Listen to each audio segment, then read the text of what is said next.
제가 지역에 가서 강의할 때 항상 이런 질문을 합니다. 부산의 홍대가 어디예요? 대구의 홍대가 어디예요? 했을 때 뭐 이렇게 자신 있게 답하기가 어려운 거예요.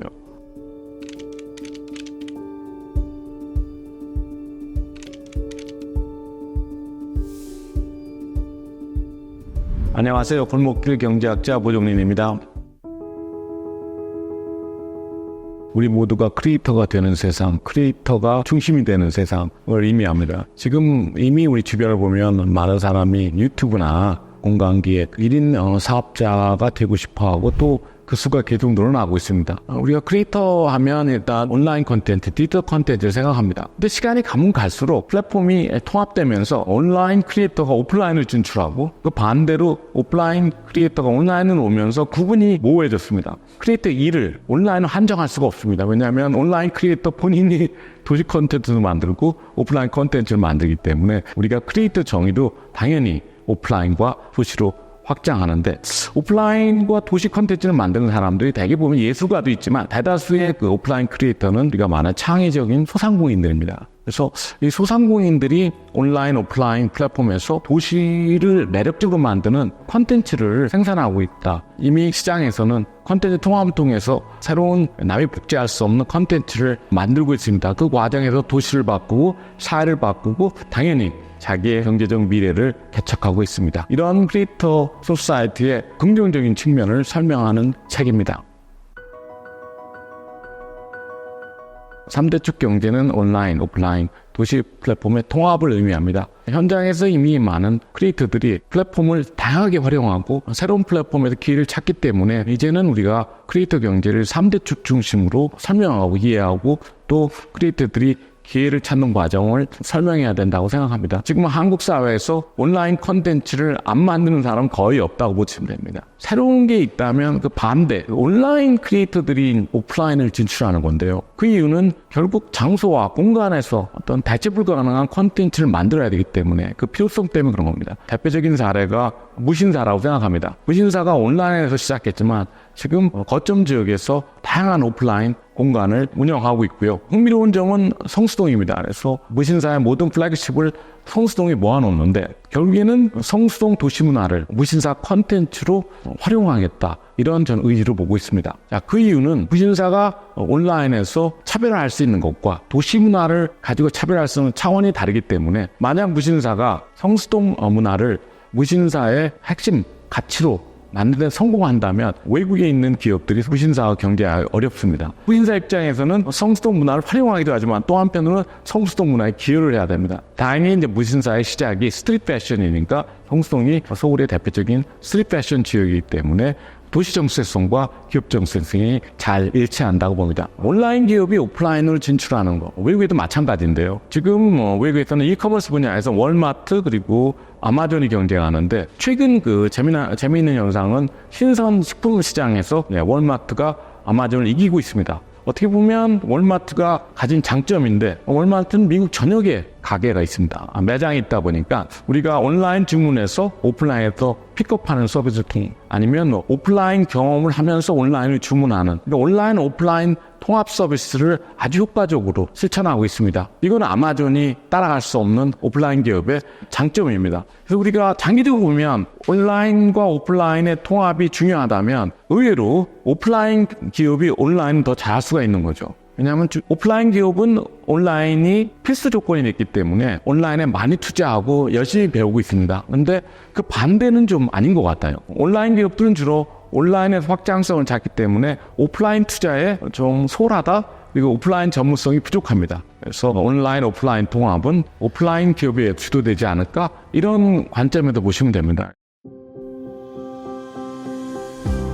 그러니까 크리에이터 소사이티 하면 그 아주 먼 미래라고 생각하는데 곰곰이 생각해보면 사실 크리에이터 소사이티 이미 도달했다. 서울의 많은 동네에 크리에이터들이 모여 사는 동네, 크리에이터 타운으로 이미 자리 잡았습니다. 서울의 역사를 보면 서울이 항상 이렇지 않았습니다. 서울은 90년대까지만 하더라도 시내 변두리로 양분됐던 도시였는데 2000년대 이후 변두리 지역이었던 지역이 부상하면서 크리에이터 타운으로 자리 잡았다는 게 저의 해석입니다. 네 군데에서 시작했습니다. 가로수길, 삼청동, 홍대, 이태원입니다. 근데 이런 지역이 서울의 구도심 지역입니다. 서울의 중심부는 종로 중구인데 바로 옆에 있는 인접 지역인데 그 역사가 깊은 문화 자원이 풍부한 마포, 용산, 그리고 성동구 이런 지역의 새로운 지역이 부상합니다. 홍대를 예를 들면 8개 행정동이 홍대 상권을 구성하는데 북쪽에서는 연희동부터 시작해서 연남동, 망원동, 상수동, 합정동, 서교동, 대흥동 이렇게 되면 8개 행정동이 참여하는 거대한 상권입니다. 홍대에 이런 크리에이터 타운이 들어섰냐면 역사적으로 보면 홍익대학교가 중요한 역할을 했고요. 하지만 기본적으로 건축 환경입니다. 아시다시피 홍대 지역은 1920년대에 공급한 단독주택 지역이에요. 크리에이터 타운에서 우리가 흔히 볼 수 있는 건축물이 한옥, 적산가옥, 단독주택인데 이런 건축 자원이 풍부하고 보행 환경이 우수한 곳에 크리에이터들이 들어가서 크리에이터 타운을 개척합니다.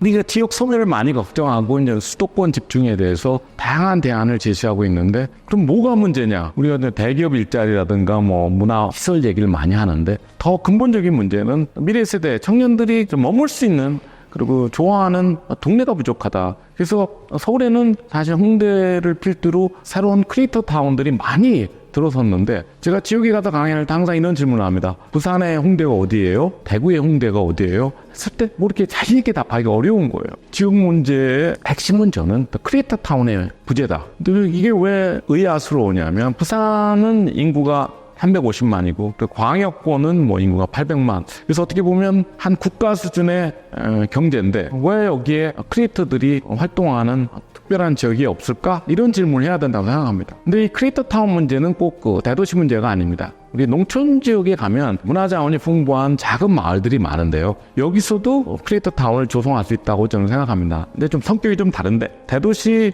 크리에이터 타운은 모든 콘텐츠를 생산하는 종합 세트 크리에이터 타운이라면 농촌 지역은 아무래도 이제 규모가 작고 인구가 작다 보니 우리가 좀 지역 자원에 특화된 로컬 컨텐츠 타운이라고 합니다. 그래서 다양한 유형이 있는데 가장 유망한 자원이 특산물인 거죠. 사과, 배, 녹차 다양한 매력적인 특수산물을 활용한 컨텐츠를 생산하는 마을을 만들 수가 일종의 공방 마을을 만들 수가 있습니다. 어떤 지역은 전통문화가 강하다. 그때 전주 한옥마을은 한국 전통문화 경주 함남동은 불교문화 이렇게 전통문화 기반의 로컬 컨텐츠 타운을 우리가 생각할 수 있고요. 새로운 라이프스타일 추구하는 사람들이 선호하는 지역 제주 같은 경우는 친환경 그리고 이제 보헤미안 문화 예술가적인 성향의 사람들이 자기가 원하는 공간을 창업하는 그런 장소가 제주입니다. 강원도도 제주와 비슷한 경험이다. 그래서 좀 친환경 그리고 또 커뮤니티 중심으로 살고 싶어하는 사람이 찾는 동네들이고요. 또 일부 지역은 커피를 특화합니다. 그래서 강릉 커피 도시, 커피 중심으로 새로운 도시를 조성하려고 노력합니다. 또 어떤 지역은 이제 건축 자원 중심으로 이제 한옥마을이 대표적인 사례인데,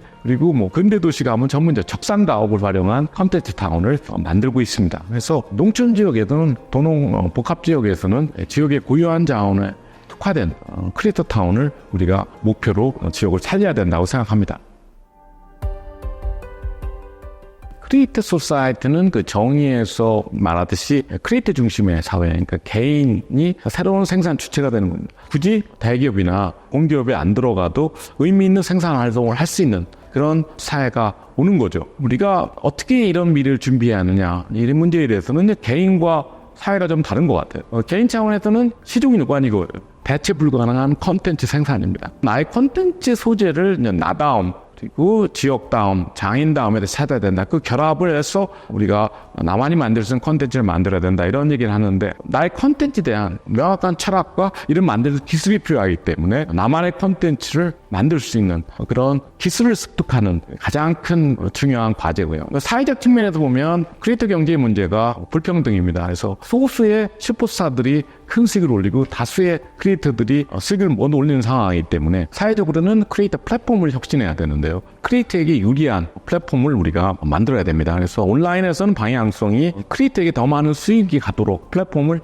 수직적 플랫폼에서 수평적 플랫폼으로 우리가 개혁해야 된다. 이거는 많은 사람들이 하는 얘기입니다. 정부도 어떤 플랫폼 규제를 통해서 플랫폼을 좀 더 수평적으로 만들 수 있도록 노력해야 됩니다. 오프라인에서는 오프라인 크리에이터들이 활동하는 공간, 상권을 좀 더 크리에이터한테 유리하게 우리가 공급을 해야 되는데, 크리에이터들은 좀 상대적으로 작은 건물에서 자기가 원하는 공간을 만들어야 성공합니다. 그렇기 때문에 정부가 대규모 상가, 신도시보다는 작은 건물들이 많이 남아있는 그런 지역에 크리에이터들이 들어가서 공간을 지원하고, 거리 개선 사업을 통해서 크리에이터들이 많은 사람들을 유치할 수 있는 환경을 만드는 게 중요하다고 생각합니다. 마지막으로 도시 플랫폼인데, 크리에이터 성향상 좀 자유롭고 독립적인, 그리고 도시 문화가 풍부한 지역을 선호합니다. 한 지역에서 일하고 살고 그리고 즐길 수 있는 그런 직주락 센터를 선호하기 때문에, 도시 관점에서 보면 크리에이터들이 살고 싶어하는 그런 도시를 많이 정부가 조성을 해야지, 단순히 거주하고 활동하는 게 아니라 그 도시에서 새로운 콘텐츠를 계속 생산해 가면서 그 도시를 자신의 플랫폼으로 활용할 수 있는 그런 미래를 우리가 제시해야 되고요. 그래서 우리 크리에이터 경제가 성공하려면 단순히 크리에이터가 열심히 하는 거로 충분하지 않고, 우리 사회에서 온라인, 오프라인 도시 플랫폼을 제대로 마련해 줘야 된다고 생각합니다. 아직 초기 단계다 보니 크리에이터한테 필요한 것이 온라인, 오프라인 도시 플랫폼이라고 아직 생각 못하는 점이 있기 때문에, 제가 이 책을 통해서 이 중요성을, 3대축 플랫폼 경제의 중요성을 강조하고, 투자와 대화를 통해서 이런 인식이 확산되길 바랍니다.